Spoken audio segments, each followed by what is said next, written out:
As mentioned, Sweden and Norway are good neighbors and each other's most important trading partners. Our business communities collaborate extensively, not least in efforts to achieve the green transition through innovative and sustainable solutions. For Norway, Kenya is an attractive partner for the private sector.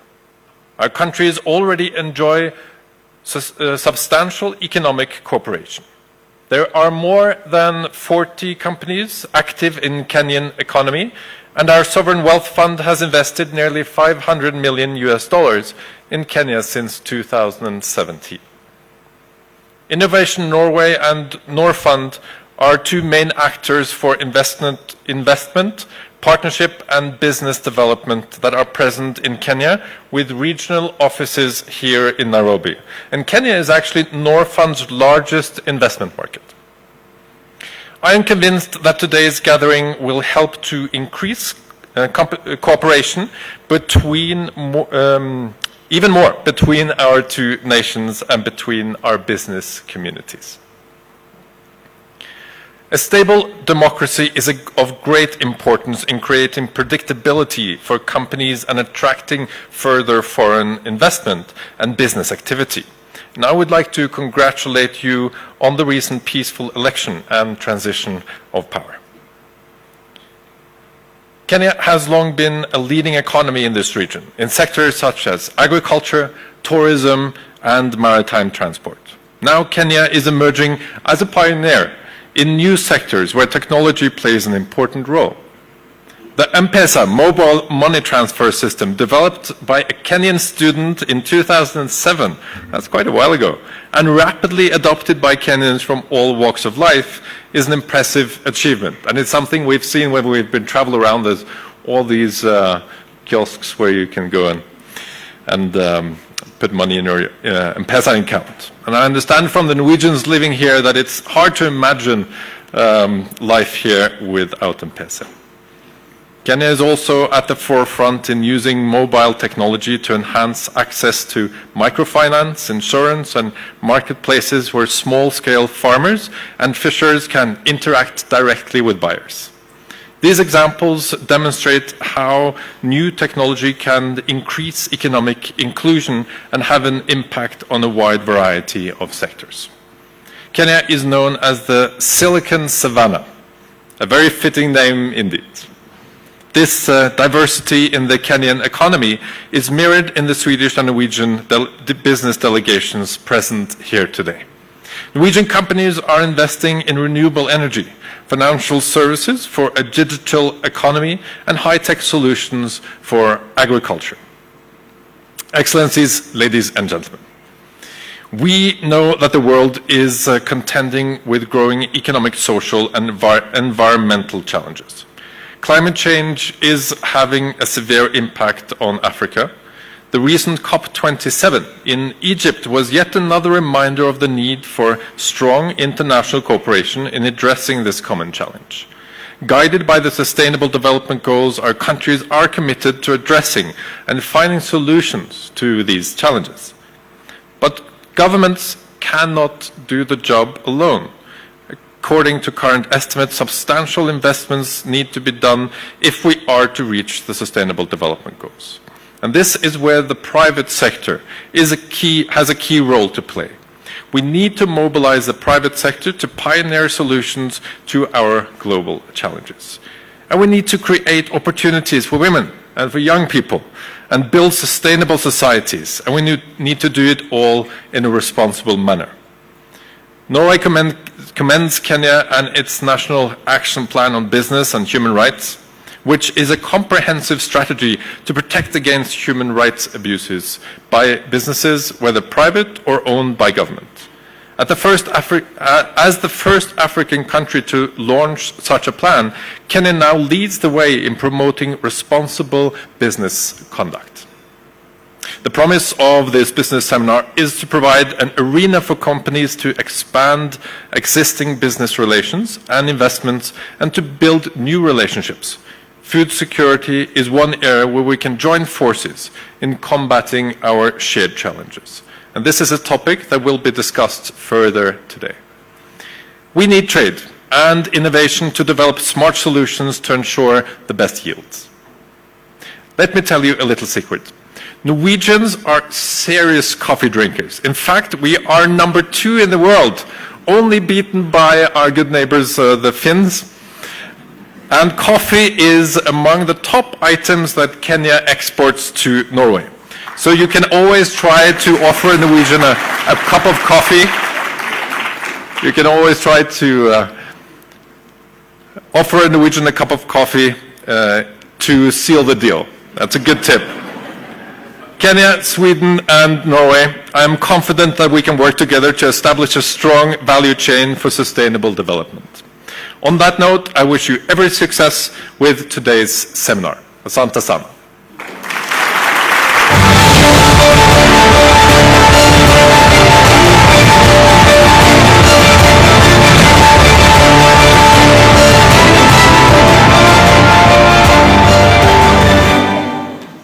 Your Royal Highnesses, thank you very much.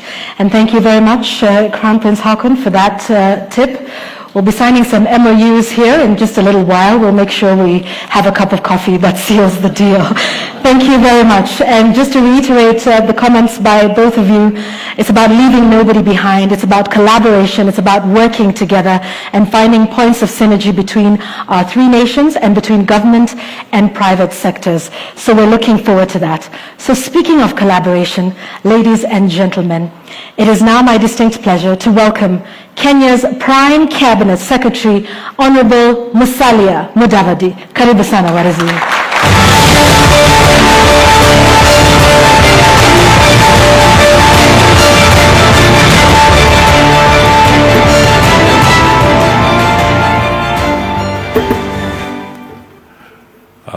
Good morning. Okay. Her Royal Highness, the Crown Prince of Sweden, Victoria Ingrid, His Royal Highness, the Crown Prince of Norway, and excuse my pronunciations, His Excellency Håkan Magnus, all right, the Swedish Minister for International Development, Cooperation and Foreign Trade, Her Excellency Ann Beith, the Norwegian Minister of International Development and Nordic Cooperation, Her Excellency Ms. Ann Marit Jaflarten. Is that right? I hope so.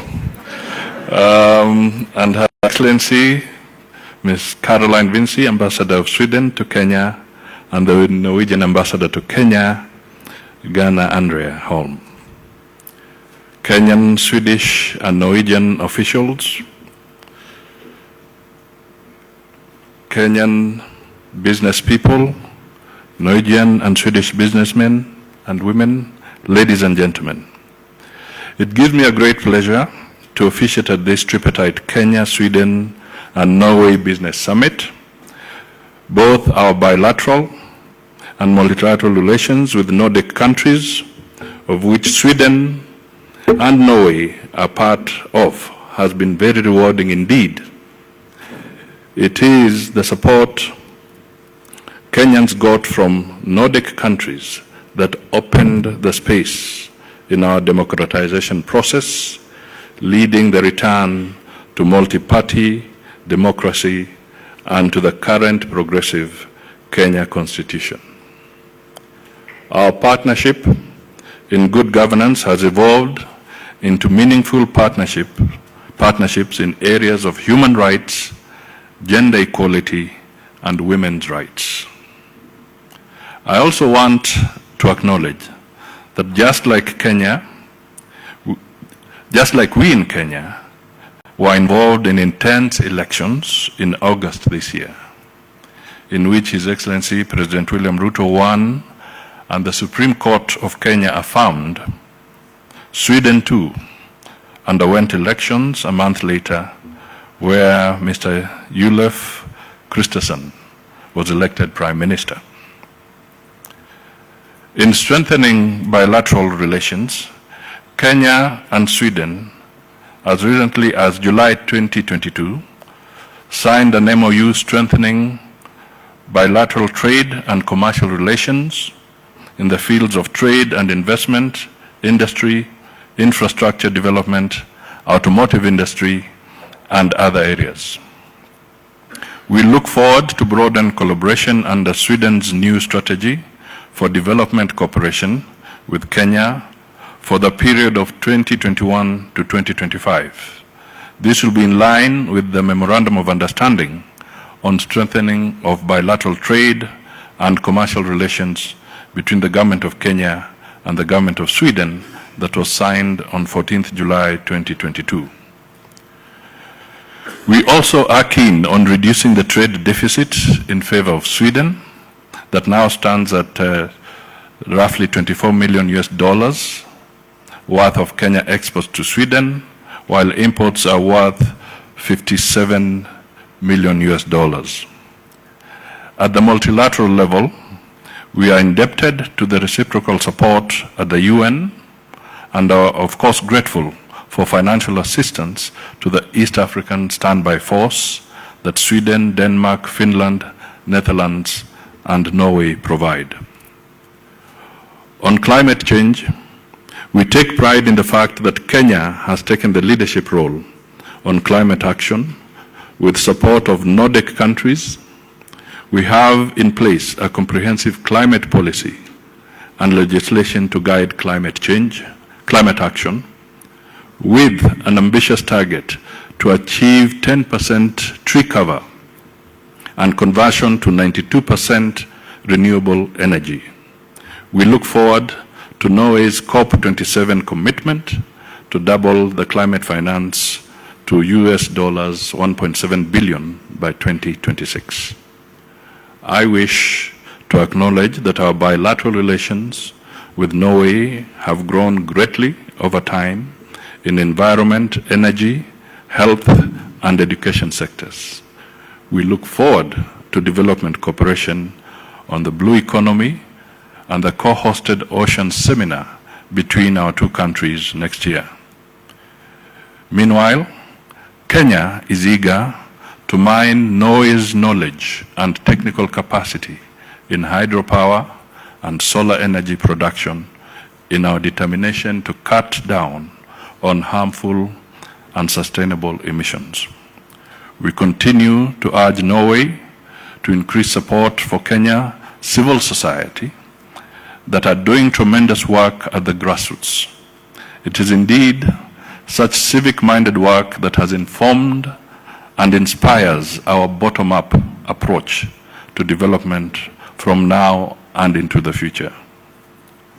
On matters security, we invite Norway to continue its assistance in reaching an amicable solution to the maritime boundary dispute between Kenya and Somalia.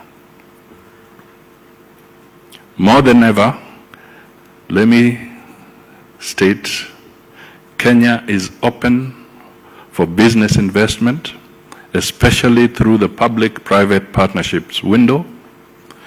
With an overwhelming debt burden, we see PPPs as the open window of opportunity to develop the country.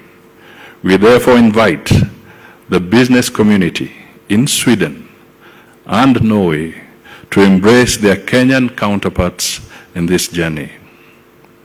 It is in this light that I wish all participants in the joint Swedish-Norwegian Business Summit all the success. But how I wish that at the conclusion of the summit, the outcome would reflect a tripartite Kenya-Swedish-Norwegian summit. Finally, before I walk off the podium, I just want to re-emphasize one or two things. Let us really make this trade work. I would like to request Sweden to reflect a little on the money transfer aspects, because there's a little bit of a hitch on funds being transferred from Sweden to Kenya. I think if we can look at the hitches, it would be very helpful so that we can encourage the trade to move even faster. With these remarks, I can only say that we wish you a good stay. We also hope that you'll enjoy a bit of our tourism before you head back to the cold. I'm sure you can. The climate here is much, much warmer and pleasant. So please make the best of it while you're here. So ladies and gentlemen, thank you so much, and we wish you the very best. Thank you.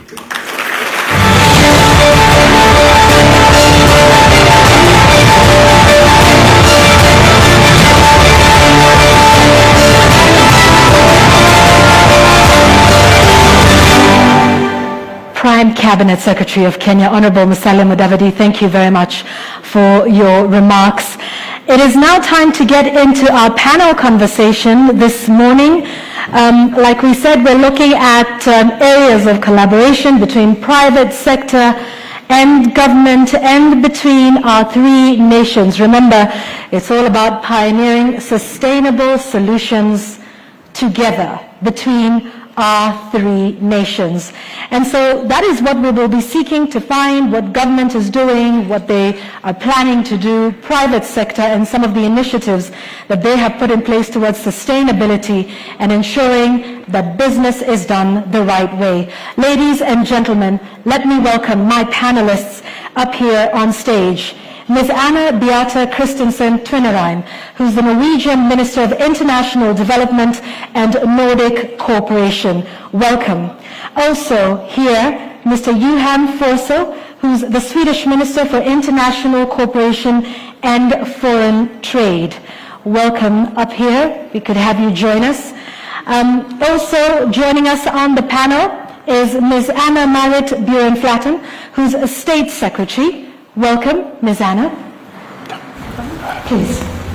And from the other end of the spectrum, please occupy the table at the furthest end, Ms. Anna. Okay, thank you. No, at that end. Yes, the next table. Great, thank you. Mr. Ngema Waigaka, who's partner and manager Kenya Norscan 22. Welcome up here on stage. And Mr. Sitoro Lopokoyit, who's the Managing Director, M-Pesa Africa, and the Chief Financial Officer for Safaricom. We've heard a lot about M-Pesa. We'll hear more about it here. And then, ladies and gentlemen, last but certainly not least, Ms. Helen Wooden, who's the CEO of Wooden Water. Please, let's give them a warm round of applause as we begin our conversation.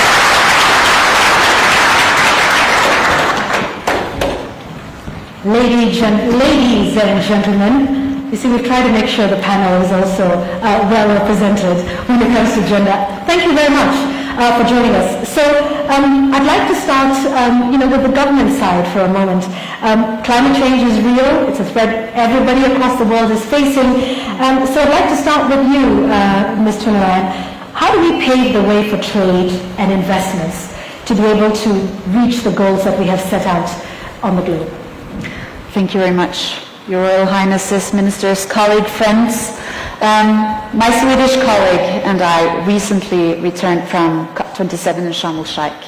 And, global climate negotiations are vital and essential to save us from the imminent threat of climate change. But we know that that is only going to take us so far. What's really going to make the difference is the implementation of new technology and innovation from private businesses such as the ones we see here in the audience.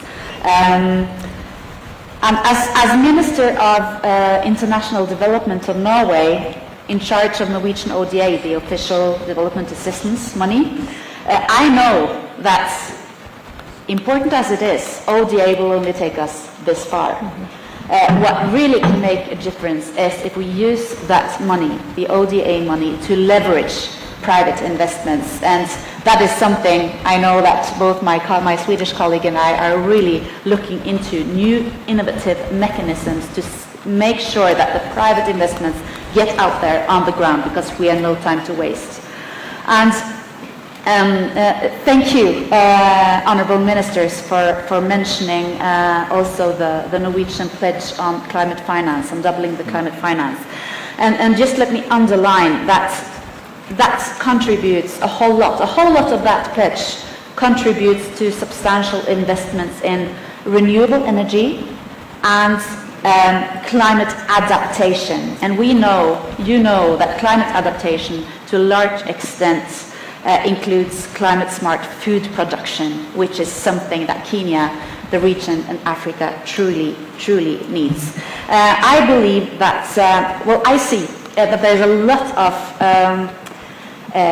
excellent partnership between Norwegian businesses and Kenyan businesses already. I see when I regularly meet the Norwegian business community, especially small-scale businesses, they are very forward-leaning, very eager to get their technologies and their services out there on the ground. So I see my job as Minister of International to contribute to that scene. And I know that Norwegian companies have a whole lot to contribute on the transition to renewable energy, sustainable agriculture, food production, and environmental technology and digital solutions. And we know, let me just underline energy, because energy is key to mitigation, it's key to adaptation to climate change, and to developing future industries and employment. Because what we need to do is not only make sure that the whole world reaches the green transition, we need to produce a whole lot more food. We have to have everyone on board on that travel, on that journey. Let us see, you know, the climate's, this huge challenge of saving the climate. It's also a huge business opportunity. Indeed, I'll it stop is. there. Thank you. Indeed, thank you. Minister Fossel, where do you see us going? What inputs do you feel you and other government stakeholders can provide? Well, Your Royal Highnesses and Honourable Ministers, Excellencies, ladies and gentlemen, it's a true privilege for me to stand here today representing the new Swedish government at the opening of this business forum. And thank you for the question. I think my government sees a great potential when it comes to even further strengthening the ties between Sweden and Norway and Kenya. And I know that that is a potential that many Swedish and Norwegian companies also see a great potential in, and many of them are here today. And Kenya, both as a partner, both when it comes to commercial, financial, and the logistical hub of Eastern Africa, really offers such tremendous possibilities within a very wide range of sectors. I think that's very important to underline. It's not just one or two sectors here.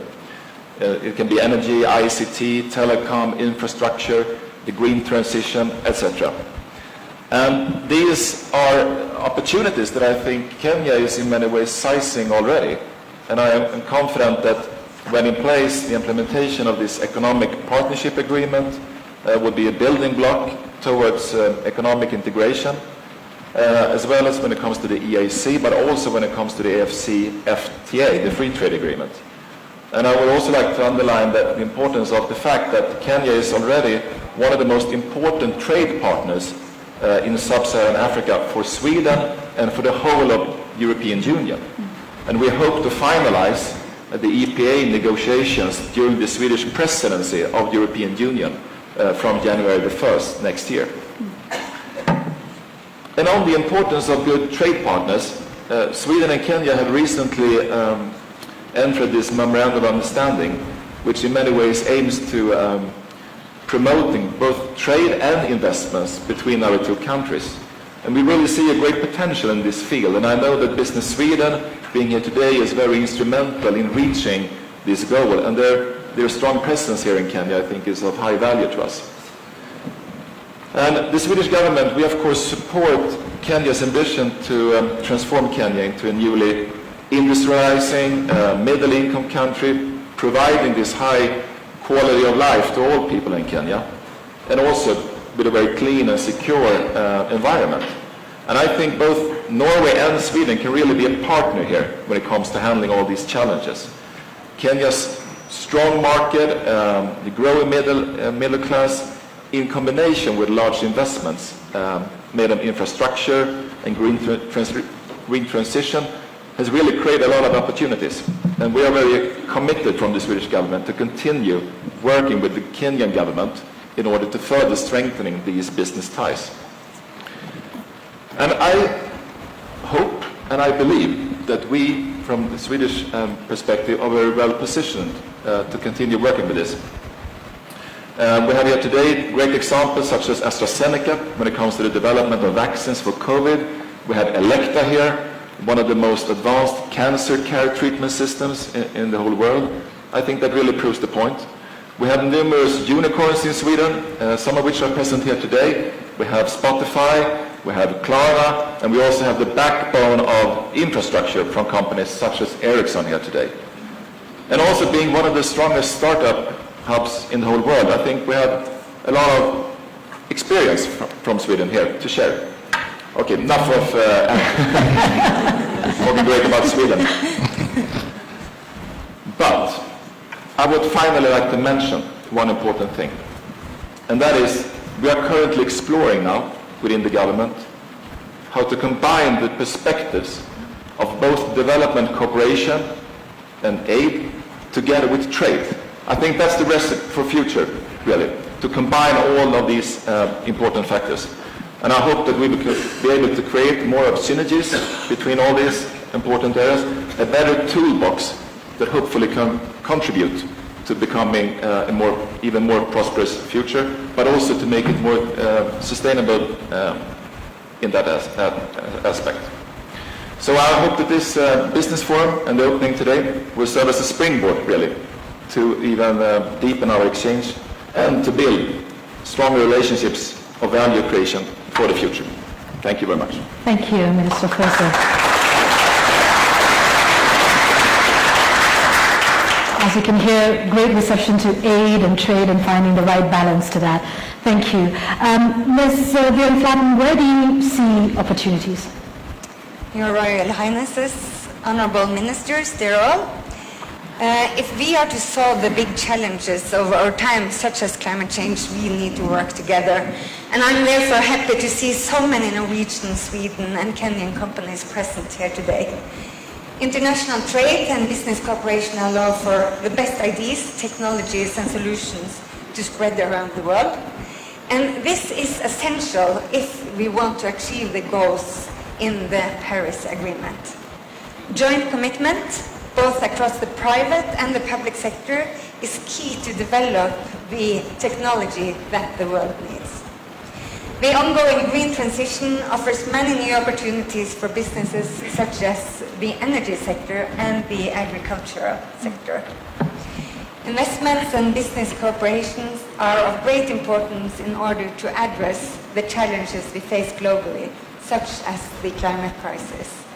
And last summer, the Norwegian government launched a roadmap for our Green Industrial Initiative with the intention to accelerate the green industrial transition in Norway. The government has identified 7 areas that will be prioritized in the Green Industrial Initiative, and these areas are the value chain for offshore wind, batteries, hydrogen, carbon capture and storage, the process industry, the maritime industry, and forestry and the timber industry, and other bioeconomy sectors. Norway has world-leading businesses specializing in future-oriented green technological solutions, such as green shipping, renewable energy, solar, wind, and hydropower, as well as smart agri-tech solutions, to name but a few. And this is the kind of innovations needed across the world to succeed with the green transition, as well as to reach the UN Sustainable Development Goals and the Paris Agreement, we believe. Agri-tech can play an important role in the further development of a sustainable, future-oriented agriculture. Agri-tech will be an important tool for achieving the goal of reducing agriculture's total greenhouse gas emissions. And further, we believe that Norwegian agri-tech solutions can create jobs and contribute to the development of sustainable agriculture globally and contribute to progress with the UN Sustainability Goal number 2 to eradicate hunger.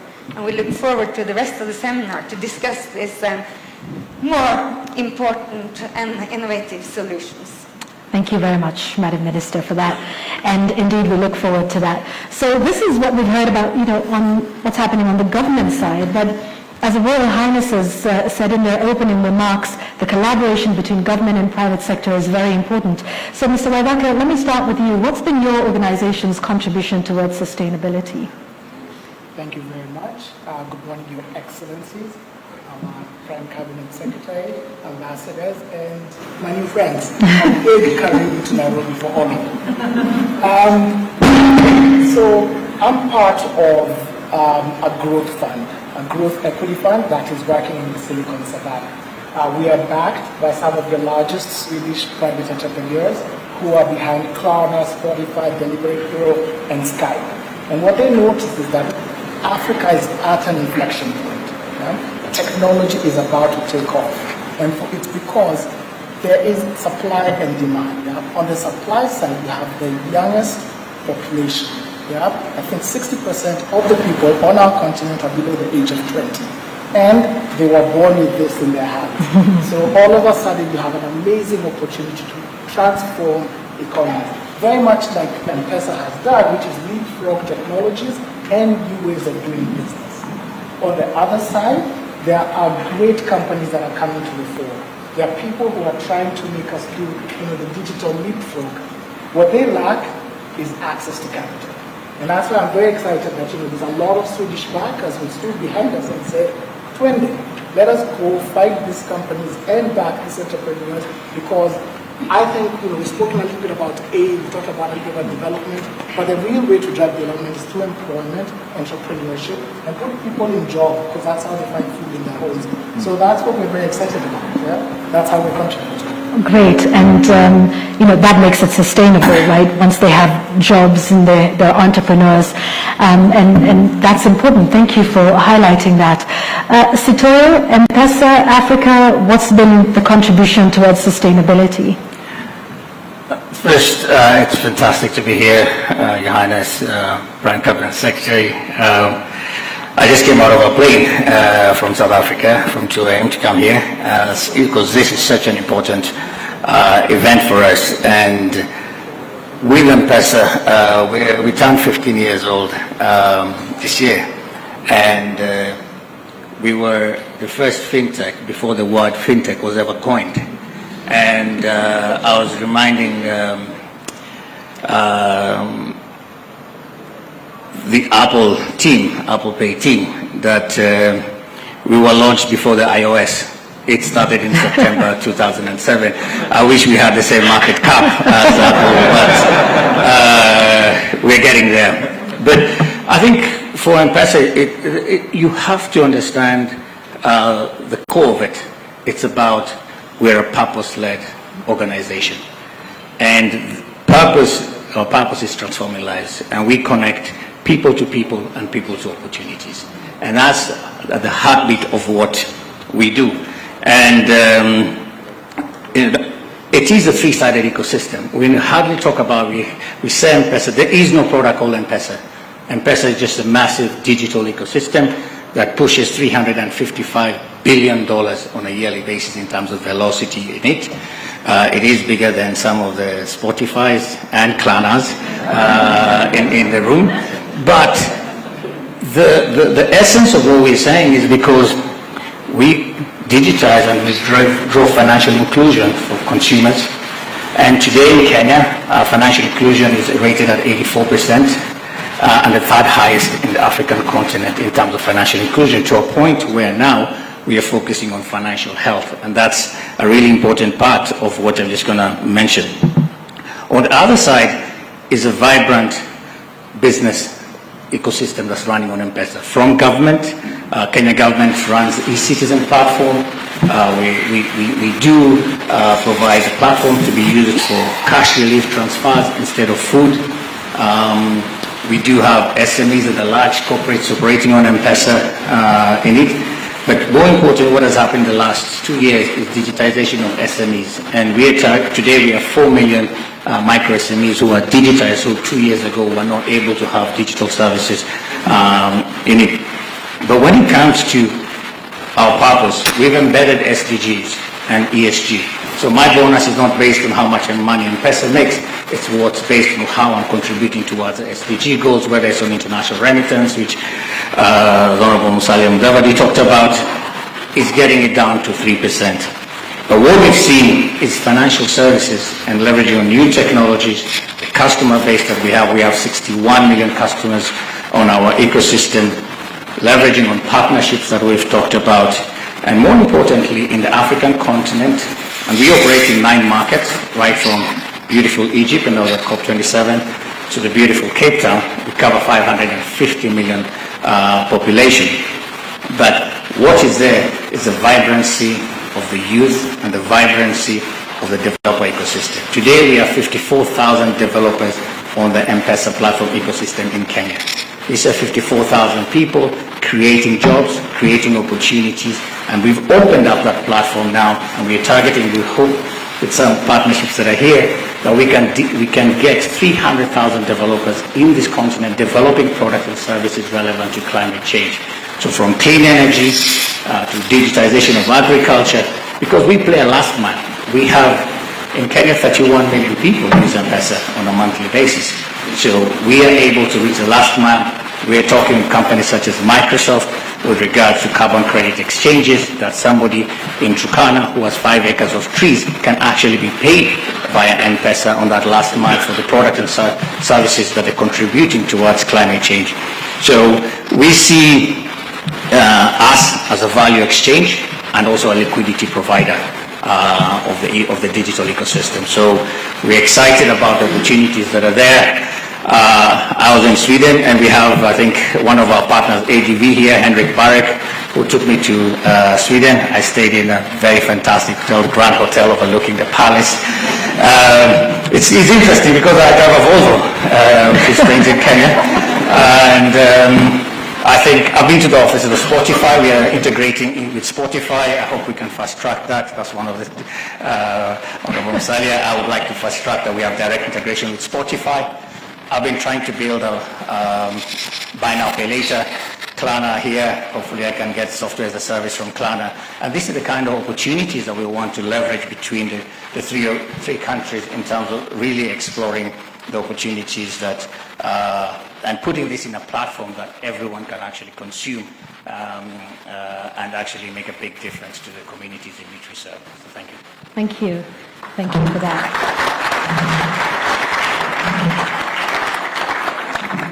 So, Ms. Ruden, what's your purpose at Ruden Water, and how does that drive you towards creating sustainable solutions? Thank you, Your Excellencies, Your Honorable Ministers, ladies and gentlemen, thanks for having me here. So in Ruden Water, we, as a private company, we use existing oil data to identify vast hidden volumes of water. And I would love to have the time to talk about how much water is in East Africa. Well, I will tell you it's enough. And that's Norwegian oil competence repurposed and used for. And I think it's hard to stand here and talk about the SDGs without talking about reliable access to water. So as a private company, we contribute to the SDG 6, and there are all these other initiatives such as the Green Shift, climate resilience, all these other SDGs. We really need reliable access to water to get there. But I fundamentally think we fundamentally have to rethink the way public funding is used today. And I say this based on my experience as a private actor in this market. And if we want to achieve the SDGs, we have to, if we want the private actor, the private sector to contribute to the SDGs, we have to make the environment better for them. We need to create an ecosystem where the private sector can come in and we need competition, and for innovation, we need to reduce the risk. So there are 4 key elements that I have experienced from the private sector. It's the need. The need has to be clearly communicated from the market. We need to be more agile. So the current mechanisms are way too big and inaccessible for us as private companies. We need transparency and trust. We could create task forces to facilitate communication quicker and better than it is today.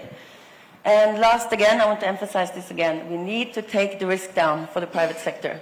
If we don't take the risk down or away, the private sector will not come and do innovation. And without innovation, we don't have the best solutions for the... So that's basically Ruden Water's perspective on sustainability. And it's a great way, I think, to wrap up the conversation, because we've talked about what government is doing, what private sector is doing. But thank you, Ms. Ruden, for wrapping that up in terms of what is needed, from both sides to enable private sector to also come up with the solutions. And like you said, it's, the need has to be expressed in the market, but then, government and private sector sitting together to identify those and make it, easier to do business and easier, like you said, to take risks. Ladies, gentlemen, I thank you for your time, for your insights, for your long travels from South Africa, from Sweden, from Norway, from Kenya as well. Thank you. Ladies and gentlemen, please let's give our panelists this morning a round of applause. You may take your seats. Thank you very much, ladies and gentlemen. You may take your seats. And now we've been talking about collaboration and partnership. And that's why this next session is all about that. We are walking the talk. So it's not just saying this is what we want to do. You are now about to see what we are going to do, what we have been doing. And that is what's coming up next. It's the MOU signings between both private and public sectors and between our three nations. That's Norway, Sweden, and Kenya. So we shall be setting this up, and we'll be telling you about these agreements that are being signed here this morning and how beneficial they will be to both organizations and countries.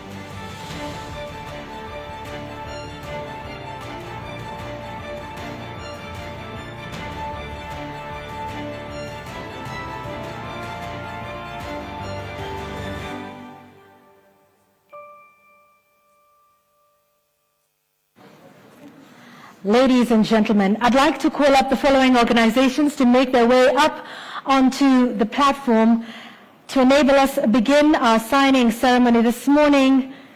It's Learning AS, Kenyan company NACT VET.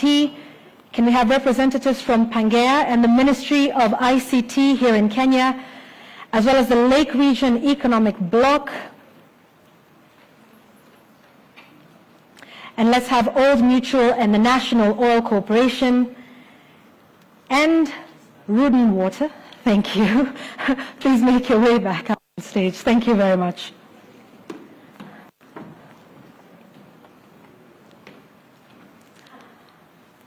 Ladies and gentlemen, please take your seats.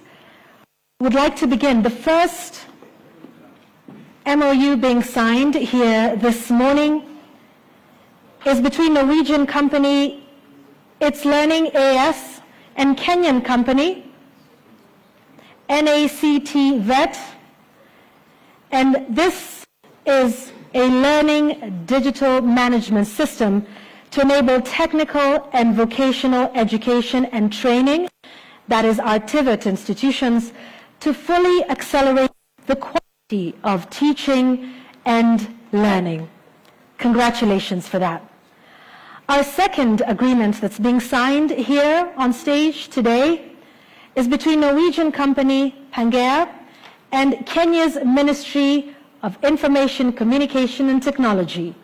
This is a collaboration to supporting the innovation ecosystem in Kenya and to transform how food systems leverage on digitalization for human and environmental well-being by unlocking opportunities in the blue economy and the agricultural sector. And next is Norwegian company Data Driven Finance and Kenyan company Old Mutual. Data Driven Finance has partnered with Old Mutual Life to launch a combined life and health insurance product. And the other agreement here is between Ruden AS, it's a Norwegian company, and Kenya's National Oil Corporation. The partnership aims to raise investments to explore deep aquifers in Kenya. Accessing these additional water resources will help Kenya to provide food and water to its people in both the short and long term. Ladies and gentlemen, after signing your agreements, we encourage you to shake hands on that, confirm that it's a deal. Kenyan coffee will be provided in a short while to seal the deal. Please, let's give a warm round of applause. And let's allow our press to take photos of this moment to remind ourselves and to carve this in history. Please shake hands and let's remember this moment.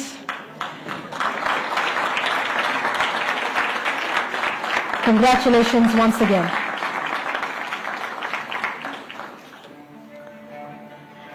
Thank you.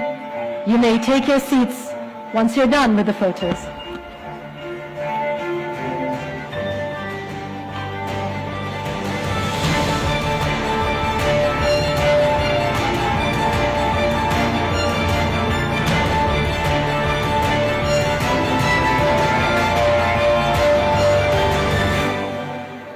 Ladies and gentlemen, the final MOU that we will have here today is between Norwegian company Hotel Online and Kenyan company Hotel Moki. Can we have their representatives on stage, please?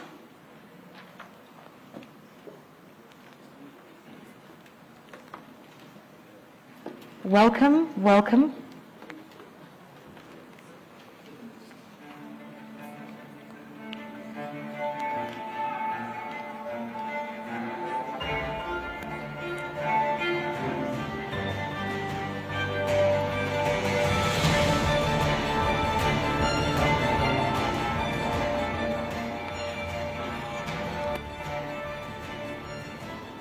Ladies and gentlemen, the MOU being signed here is a digital marketing and revenue partnership between the two entities, that's Hotel Online and Dunnell Group. Congratulations, ladies and gentlemen, for the signing of this agreement, and we look forward to seeing its outcome.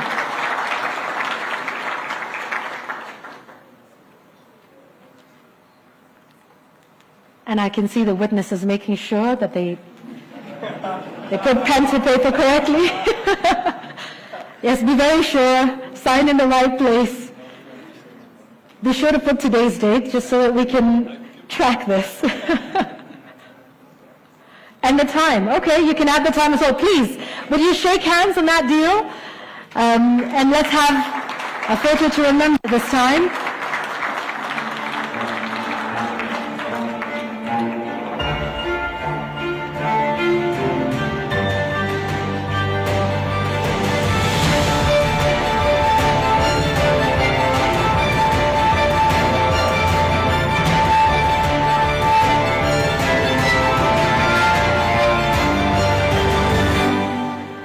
Ladies and gentlemen, one more round of applause for the MOUs that have been signed here this morning.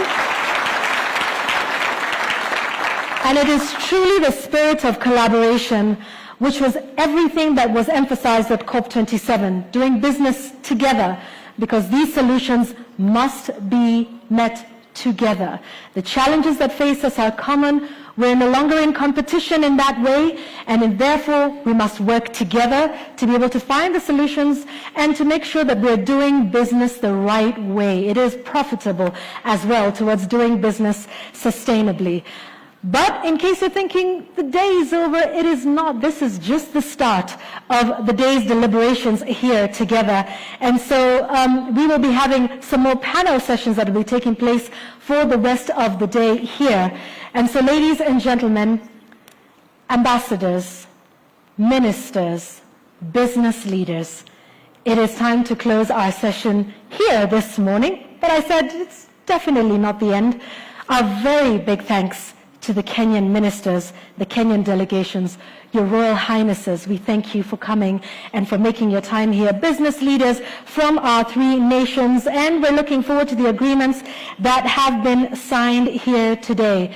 Ladies and gentlemen, as we conclude this plenary session, I would like to now urge you to please leave the room. Remember, we are not done yet, but there are refreshments outside.